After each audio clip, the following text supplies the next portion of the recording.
Hello दोस्तों, नमस्कार। स्वागत है आपका एक और नई वीडियो में। दोस्तों, आज हम आपको बताने वाले हैं पैसा कहाँ इन्वेस्ट करें। म्यूचुअल फंड में एसआईपी करें या बैंक में पीपीएफ अकाउंट में जमा करें। कहाँ पर हमें सबसे ज़्यादा प्रॉफिट देखने को मिलेगा और किस में हमारा कितना रिस्क रहेगा। दोस्तों, यदि आप इन सब के बारे में डिटेल्स में और आसान भाषा हिंदी में समझना चाहते हो तो आज की इस वीडियो को पूरा देखो। आज की इस वीडियो को देखने के बाद आपके सारे डाउट क्लियर हो जाएंगे, क्योंकि दोस्तों आज हम आपको इन दोनों के बारे में A to Z जानकारी देने वाले हैं। तो आइए दोस्तों शुरू करते हैं आज की वीडियो। आइए दोस्तों सबसे पहले समझते हैं एसआईपी क्या होती है। तो एसआईपी की फुल फॉर्म होती है सिस्टमेटिक इन्वेस्टमेंट प्लान, यानी सही तरीके से किसी म्यूचुअल फंड में हर महीने पैसा जमा करना एसआईपी कहलाता है। जैसे फॉर एग्जांपल मान लो कोई ए म्यूचुअल फंड है और आपने डिसाइड किया इस म्यूचुअल फंड में हमें एसआईपी के माध्यम से 500 रुपये हर महीने जमा करने हैं, ठीक है। और आपने डिसाइड किया भैया हमें महीने की 1 तारीख को हर महीने 500 रुपये जमा करने हैं।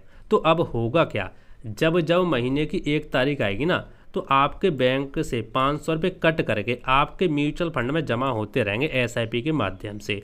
इसी तरीके से हर महीने जमा होते रहेंगे, ठीक है। जितनी साल की आप एसआईपी कहना चाहते हो, जब तक आप एसआईपी को बंद नहीं करोगे तब तक आपके बैंक अकाउंट से 500 रुपये कट करके आपके म्यूचुअल फंड में एसआईपी के माध्यम से जमा होते रहेंगे। धीरे धीरे धीरे धीरे आपका इन्वेस्टमेंट काफ़ी बड़ा हो जाएगा और कंपाउंडिंग के माध्यम से आपका फंड और भी बड़ा हो जाएगा। तो इसी तरीके से हमारी एसआईपी होती है, इसी तरीके से काम करती है। आपके समझ में आ गया होगा, ठीक है। अब दोस्तों हम एसआईपी की कुछ यहाँ पे मुख्य बातें समझ लेते हैं ताकि आपको और भी यहाँ पे डाउट क्लियर हो सके। देखो, निवेश राशि की बात करें तो भैया आप यहाँ पे मिनिमम 500 से शुरुआत कर सकते हो। और ऐसे बहुत सारे म्यूचुअल फंड हैं एचडीएफसी के जिसमें आप मिनिमम 100 रुपये से हर महीने एसआईपी के माध्यम से भी जमा कर सकते हो, ठीक है। बहुत सारे ऐसे म्यूचुअल फंड हैं एचडीएफसी के। रिटर्न की बात करें तो एवरेज रिटर्न की बात करें 10% से लेकर के 15% तक आपको रिटर्न मिल जाते हैं लंबे समय में।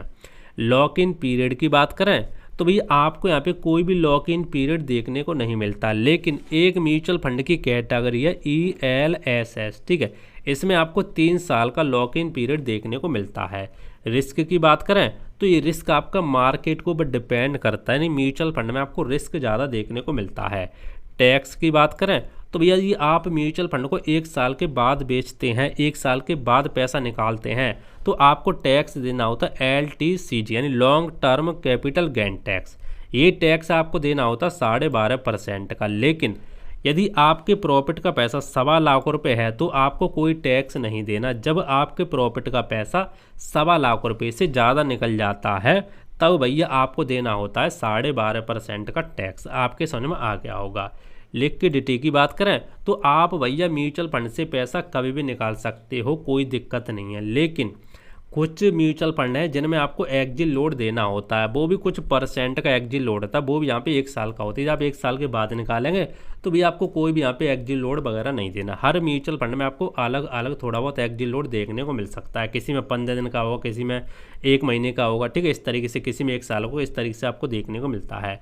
अब दोस्तों हम बात करते हैं पीपीएफ की। पीपीएफ क्या होता है? तो पीपीएफ की फुल फॉर्म होते पब्लिक प्रोविडेंट फंड, यानी यह एक सरकारी योजना होती है। इस योजना को आप किसी बैंक में या पोस्ट ऑफिस में जाके खुलवा सकते हो अकाउंट, ठीक है। और आप इसमें एसआईपी, जिस तरीके से आप एसआईपी करते हो उसी तरीके से आप इसमें पैसा जमा कर सकते हो। जैसे सरकार द्वारा गारंटेड एक लॉन्ग टर्म सेविंग स्कीम है, 15 साल का लॉक इन पीरियड होता है इसका। कितने साल का? 15 साल का। फिक्स्ड ब्याज दर, यानी आपको यहाँ पे फिक्स्ड ब्याज दर मिलते, गारंटेड आपको रिटर्न मिलते हैं। जैसे मुख्य बातें समझते हैं। निवेश राशि की बात करें तो आप मिनिमम 1 साल में 500 से लेकर के 1.5 लाख रुपए तक जमा कर सकते हो। 1 साल की बात कर रहा हूँ, ठीक है। 1 साल में आप कभी भी कर सकते हो। मिनिमम 500 और ज़्यादा से ज़्यादा 1.5 लाख रुपए जमा कर सकते हो प्रति वर्ष। रिटर्न की बात करें तो सरकार द्वारा तय रिटर्न होते हैं, यहाँ पे गारंटेड आपको रिटर्न देखने को मिलते हैं। ये ऊपर नीचे हो सकते हैं, लेकिन अब यहाँ पे 7.1% के रिटर्न चल रहे हैं। दोस्तों लॉक इन पीरियड की बात करें तो आपको 15 साल का वैसा यहाँ पे लॉक इन पीरियड देखने को मिलता है। बाद में आप इसको बढ़ा भी सकते हो। जोखिम की बात करें, रिस्क की बात करें तो आपको यहाँ पे कोई भी रिस्क देखने को नहीं मिलता, बिल्कुल सुरक्षित, 0 रिस्क बोल सकते हैं। टैक्स की बात करें तो पूरी तरह टैक्स फ्री, इसमें कोई टैक्स वगैरह आपको देने की ज़रूरत नहीं है। लिक्विडिटी की बात करें तो भैया आपको यहाँ पे 3 साल बाद आप यहाँ पे लोन ले सकते हो। यानी मान लो आप पीपीएफ अकाउंट में पैसा जमा कर रहे हो तो 3 साल से पहले आप कुछ नहीं कर सकते, लेकिन 3 साल के बाद आपको फैसिलिटी मिल जाती लोन लेने की, आप वहाँ पे लोन निकाल सकते हो। और 5 साल बाद आप यहाँ पे छोटा छोटा अमाउंट कुछ महीने पैसा निकाल सकते हो। 5 साल बाद आपको ये सुविधा मिल जाती है।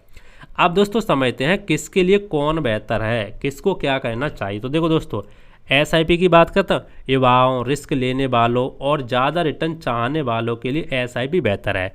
पीपीएफ की बात करें तो सुरक्षित निवेश चाहने वालों, टैक्स सेविंग करने वालों और लॉन्ग टर्म में सेविंग करने वालों के लिए यहाँ पे पीपीएफ बेहतर है।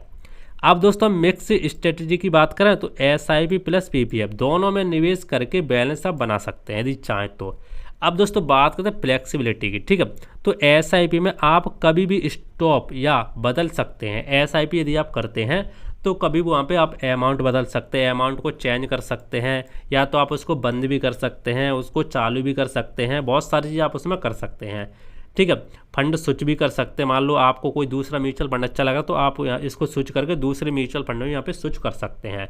लेकिन पीपीएफ की बात करें तो साल में 500 से 1.5 लाख ही आप डाल सकते हैं। कितने साल में? 500 से 1.5 लाख ही डाल सकते हैं। लेकिन एसआईपी में आप कितने भी डाल सकते हैं, कोई भी यहाँ पे लिमिट नहीं है। मिनिमम 500 की लिमिट है, लेकिन मैक्सिमम की यहाँ पे कोई भी लिमिट नहीं है, ठीक है।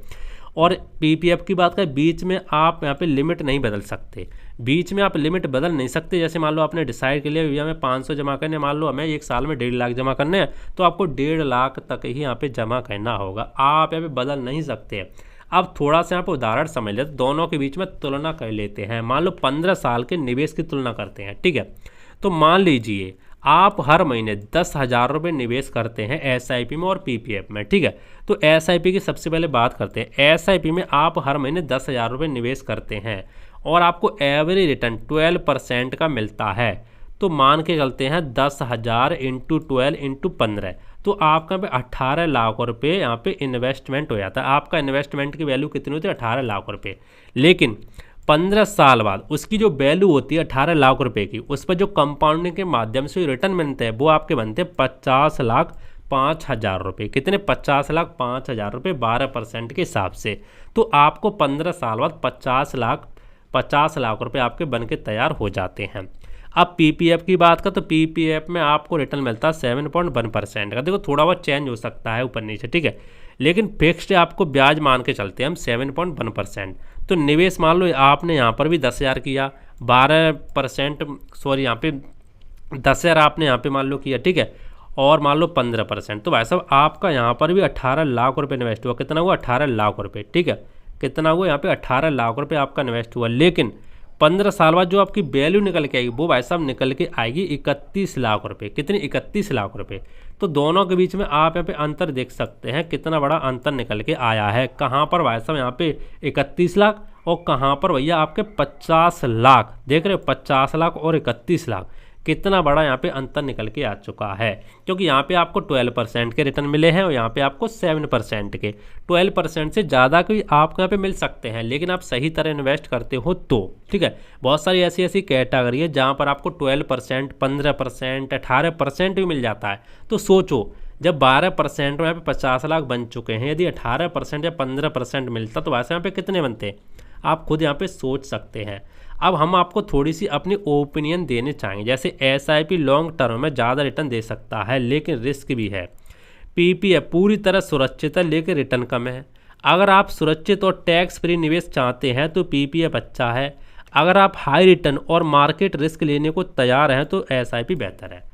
तो देखा दोस्तों, इस तरीके से हम इन दोनों के बीच में कंप्लीट जानकारी आपको बता भी दी है। अब आप नीचे कमेंट करके बताना आपको कौन सा बेस्ट लगा ऑप्शन, आप किस में इन्वेस्ट करना चाहते हैं।